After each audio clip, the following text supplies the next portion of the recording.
Ayer, estos días se ha desarrollado el CAE 2025, que ha sido muy cuestionado, Manu.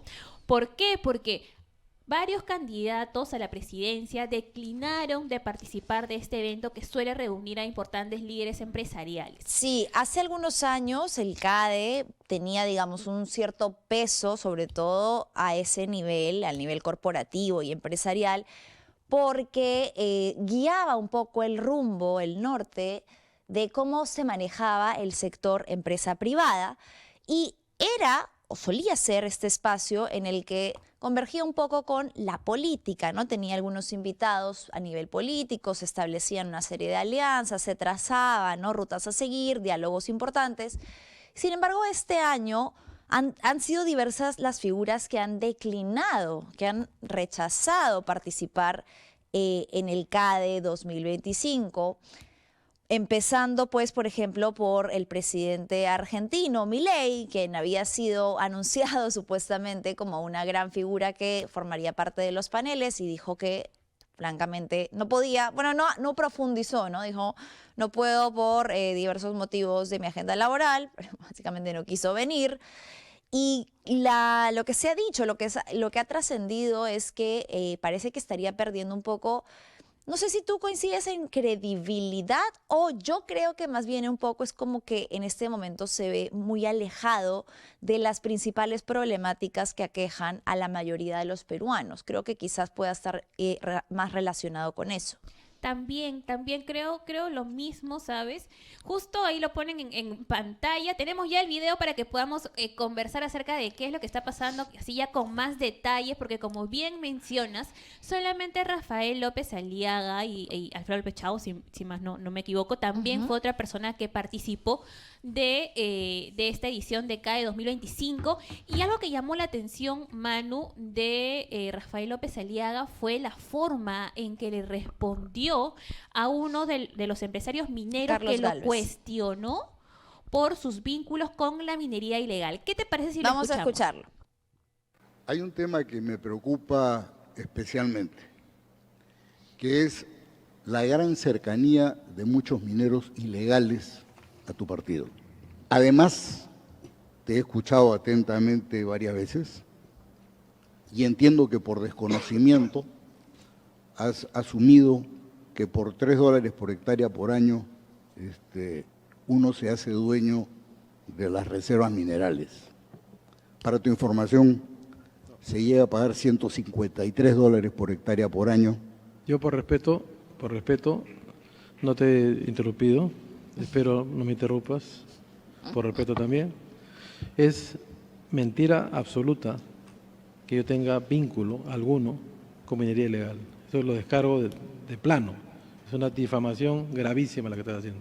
¿Ya? En tu cara te lo digo. Pero te lo digo porque estás repitiendo lo que ¿Qué dicen, es eso? ¿Qué ¿no?, nivel los es gremios. ese? Bueno, Confemín te quiere informar que han sido expulsados.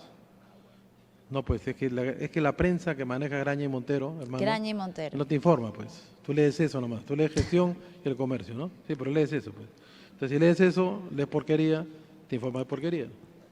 Sí, ¿no? El input es malo, el output va a ser malo. O sea, estás bajo un dominio de información falsa. Es Bien. mentira, y le he dicho varias veces, pero no la sacan, porque no le pago mermelada, ¿ya? Ese es el nivel. Ese es el nivel con el que responde una persona que ha ocupado cargos públicos como el ser alcalde de Lima y que ahora aspira al mayor cargo, al cargo de mayor envergadura y prestigio, supuestamente, al sillón presidencial.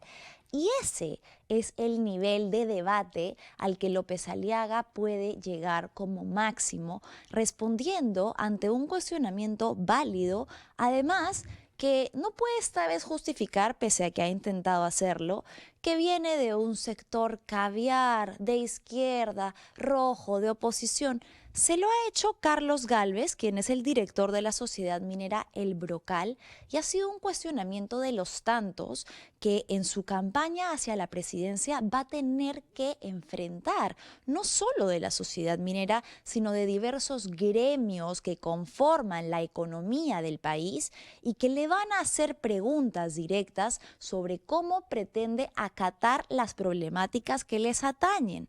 Pero Rafael López Aliaga, candidato presidencial por Renovación Popular, rebaja el nivel de debate a esto, a decirle, es que tú te informas por porquerías, pues, ¿no? Graña y Montero, sí, esos no te informan. Si el input es malo, el output va a ser malo. Yo no te corto nomás porque no te quiero faltar al respeto. O sea, con un nivel, francamente, paupérrimo, ni siquiera de confrontación, de conversación, en el que lejos de responder, reitero, a una duda legítima, normal, esperable de un sector minero que está enfrentando una de las problemáticas más graves actuales, que es la minería ilegal, le hace a López Aliaga y le pregunta, le dice con respeto, dentro del marco de un foro en el que se supone están hablando empresarios y políticos con respeto, le pregunta por los vínculos que su partido tiene con la minería ilegal e informal. Y la respuesta de López Aliaga es esta. No solo, son dos niveles de análisis aquí, ¿no? Primero, número uno, en las formas. En las formas tan bajas, malcriadas, sorprendente, no, pero tan, no sé cuál sería incluso la palabra, en las formas tan básicas, tan vergonzosas a las que un candidato a la presidencia recurre para responder ante un cuestionamiento. Porque, señor López Aliaga, si usted pretende llegar a la presidencia como esta, va a tener que enfrentar muchas otras preguntas así, y preguntas incómodas. Y no todo el tiempo va a poder responder, es que tú te informas mal, es que tú eres caviar, es que tú eres la prensa que no me gusta. Ese no puede ser el nivel de una persona que pretende presidir a un país. A ver, para hacer un poquito de fact-checking ya ahora sí sobre lo que dijo y el por qué Carlos Gálvez, quien es el señor que estaba apareciendo en el video, que le hace el cuestionamiento sobre los vínculos de Renovación Popular con la minería, ¿a qué se refería este señor y qué hubiera sido lo que López Aliaga hubiese tenido que responder, ¿no? Él le preguntaba por los vínculos que tenían con respecto a una serie de dirigentes gremiales vinculados a minería informal que estaban afiliados al Partido de Renovación Popular. Para ir así un poco rewind de todo, ¿no? La pregunta inicial tiene que ver con los vínculos, sobre todo con personajes como Máximo Franco Becker, quien es alguien cuyo nombre está apareciendo en la nota que les estamos mostrando. ¿Quién es Máximo Franco Becker? Es el presidente de la Confederación Nacional de Pequeña Minería y Minería Artesanal. Una persona, un dirigente con mucha influencia en este gremio que ha participado múltiples veces de insistencias por la extensión del Reinfo. Se ha reunido múltiples veces con congresistas, ha tenido reuniones en el Parlamento, ha liderado las huelgas o las protestas que se hicieron fuera del Congreso para la extensión del Reinfo. De esto viene desde el 2023, que buscaba que se prolongue el plazo, que finalmente se prolongó efectivamente hasta el 2025. En el año 2024, junto a Máximo Franco, al menos otros 6 dirigentes de la Confemin se afiliaron a Renovación Popular justito días antes de que venza el plazo en el que podían estar afiliados quienes pretendieran postular al Congreso.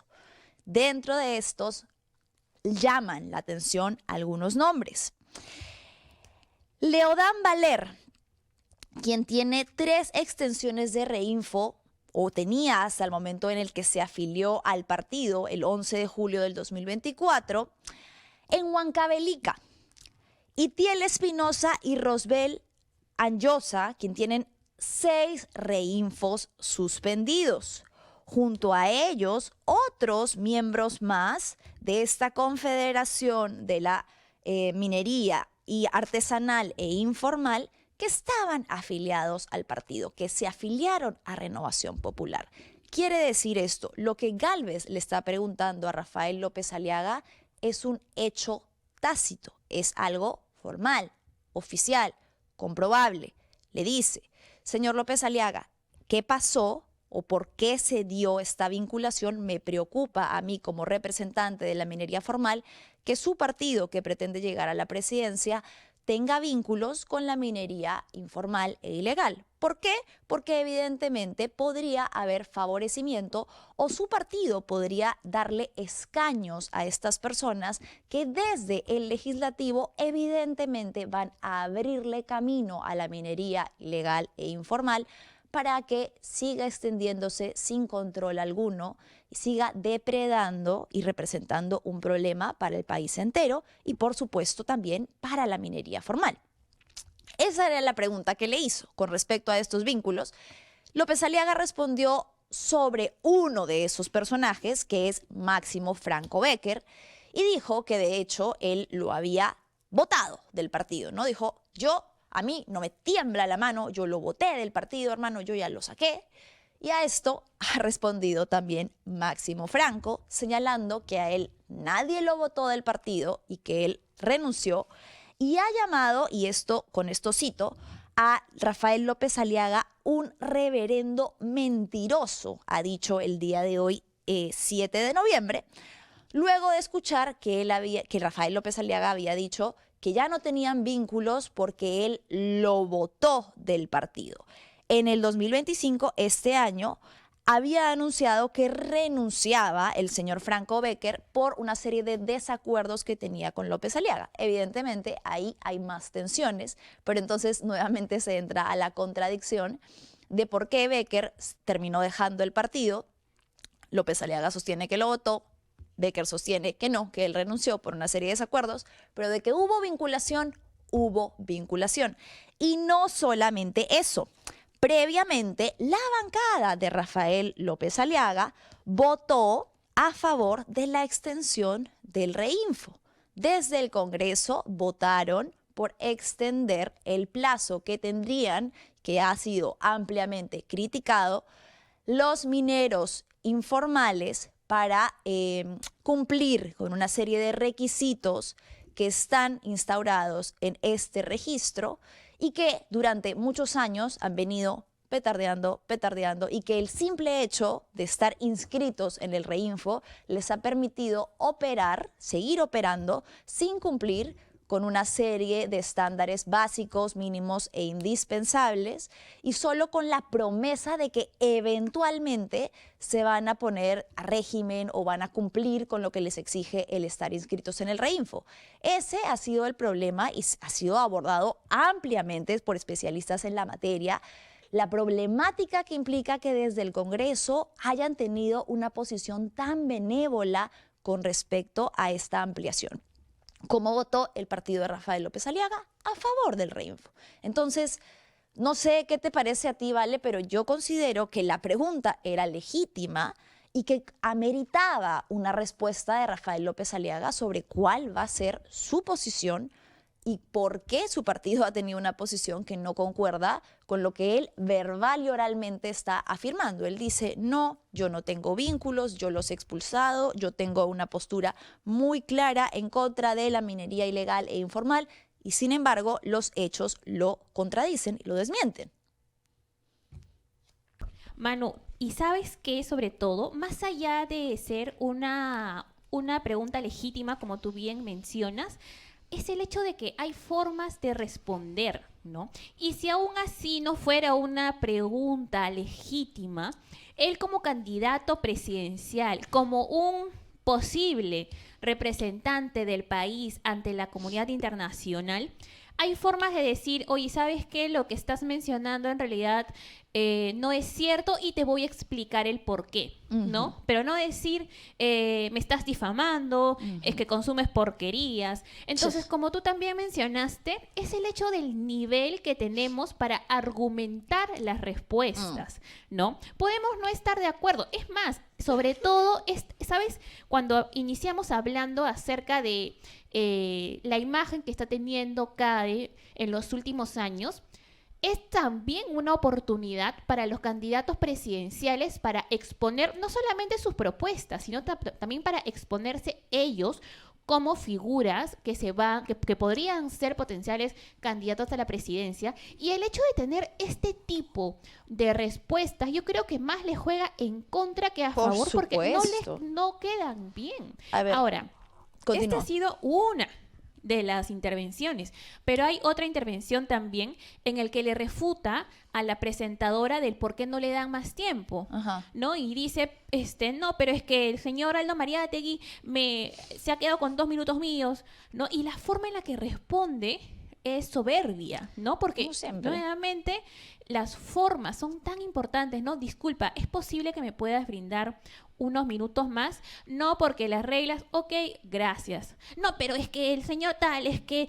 O sea, no es la forma. Ahora, algo que también quisiera añadir aquí, y tenemos el byte para que los podamos comentar, Manu, tú que también sabes de todo el tema de derechos humanos, es que él nuevamente ha atentado en contra de la Corte Interamericana de Derechos Humanos y ha dicho que en realidad esto favorece a los defensores de terroristas. ¿Qué te parece si lo vemos?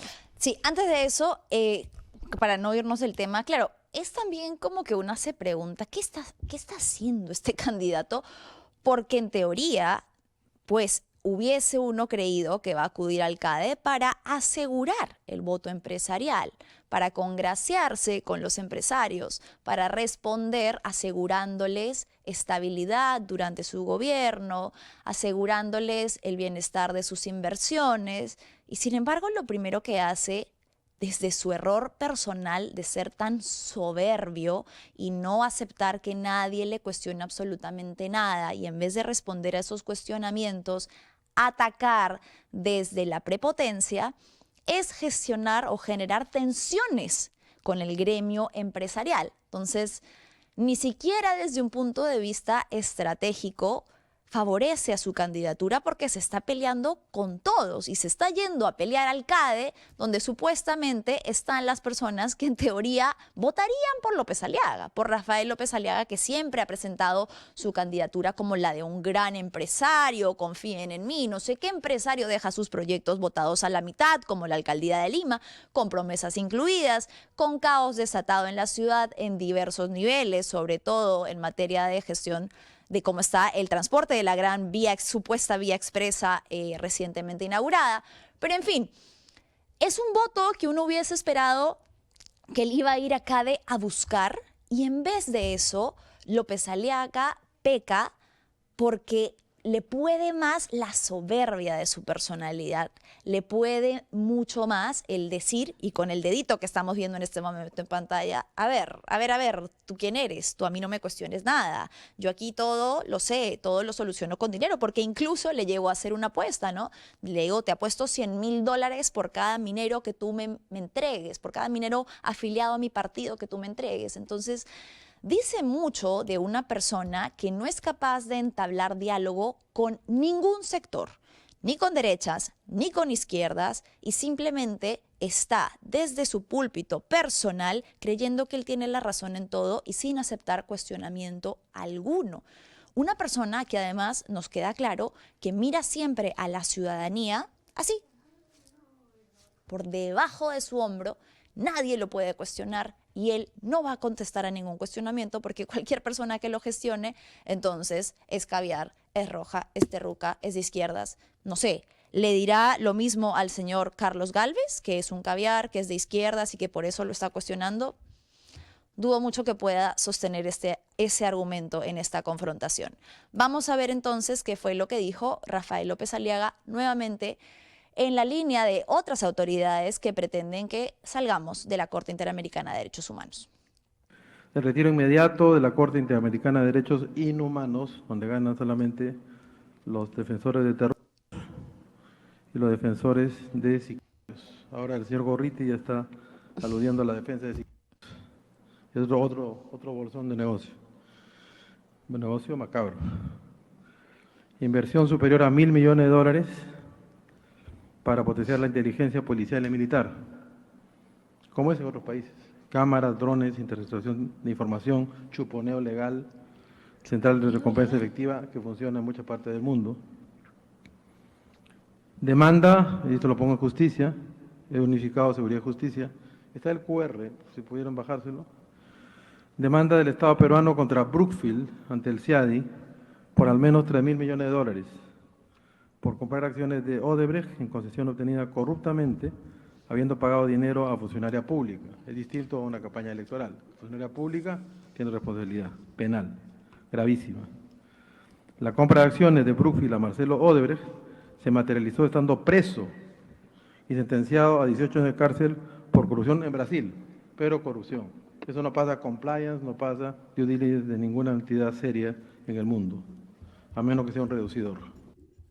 ¿Sabes? Yo me pregunto, Manu, Dímelo. esta narrativa que se ha empleado constantemente contra Gustavo Gorriti, ¿no? Tiene una obsesión, no me cabe duda, con el señor Gustavo Gorriti. Yo creo que se despierta y tiene ese lanzadardos, tiene ahí la cara de Gustavo Gorriti. Gorriti. Porque francamente, o sea, si tiene, no sé, temas personales con el periodista, con el señor Gustavo Gorriti, bueno, ya sabrá él cómo sostenerlos.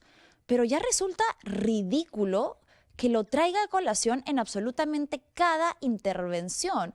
Realmente el señor López Aliaga pretende que nos creamos que absolutamente todos los problemas que atraviesa el país son por la culpa de Gustavo Gorriti. O sea, se le pide a un candidato presidencial un poquito más de seriedad con respecto a su análisis de las problemáticas. ¿Por qué?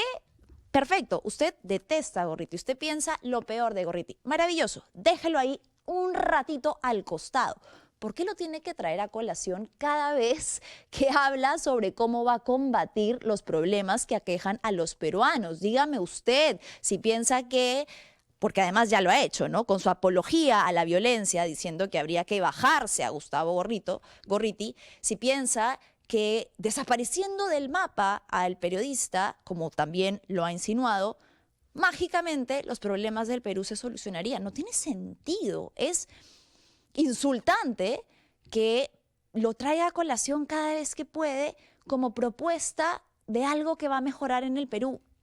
No tiene ningún sentido. Ahora, yendo al byte que habíamos escuchado, ¿vale?, sobre lo de la Corte de Derechos Humanos, ya se ha dicho muchas veces, ¿no? Sobre todo en un sistema judicial roto, fragmentado y que no es siempre y en la mayoría de veces efectivo para garantizar justicia para las víctimas, un sistema judicial nacional peruano, a ese me estoy refiriendo.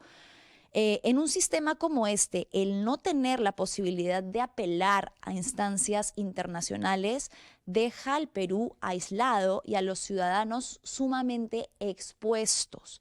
Porque si no encuentran justicia en este país, entonces eso quiere decir que ya no van a poder acudir a instancias internacionales a las que se ha podido acudir en el pasado y en las que se ha corregido, ¿no?, es materia histórica y digamos hay hechos, hay casos que lo demuestran, en los que se ha podido corregir sentencias que se tomaron dentro del sistema judicial peruano. Además que ya sabemos con qué, o sea, de qué viene de la mano este discurso, ¿no? Es populista porque, número uno, no es tan sencillo de llevar a cabo. O sea, ellos lo dicen como si, ya, yo mañana voy a traer aquí un papel y firmé, listo, nos salimos de la Corte Internacional de Derechos Humanos, bravo, miren, les otorgué lo que tanto les prometí. No es tan sencillo, no soluciona los problemas de manera estructural y sistemática que tenemos y nos deja mucho más vulnerables como ciudadanos a que si el sistema nacional judicial peruano nos falla, no podamos apelar a ninguna otra instancia. Y obviamente va de la mano con, nuevamente, todo este discurso que a él le fascina traer, que es de las ONGs y que la Corte protege a delincuentes y etcétera, etcétera. Claro, que no viene siendo casualidad tampoco que precisamente muchos de los casos que han llegado hasta la Corte Internacional de Derechos Humanos son casos de graves violaciones a los derechos humanos ejercidas en el Perú que no encontraron respuesta. Y muchas de esas ONGs a las que él ataca y dice que son quienes se ven favorecidas por estas instancias, son las que de manera gratuita, sin fines de lucro, durante años han defendido a poblaciones vulnerables, que son quienes más han sido víctimas de estas violaciones de derechos humanos.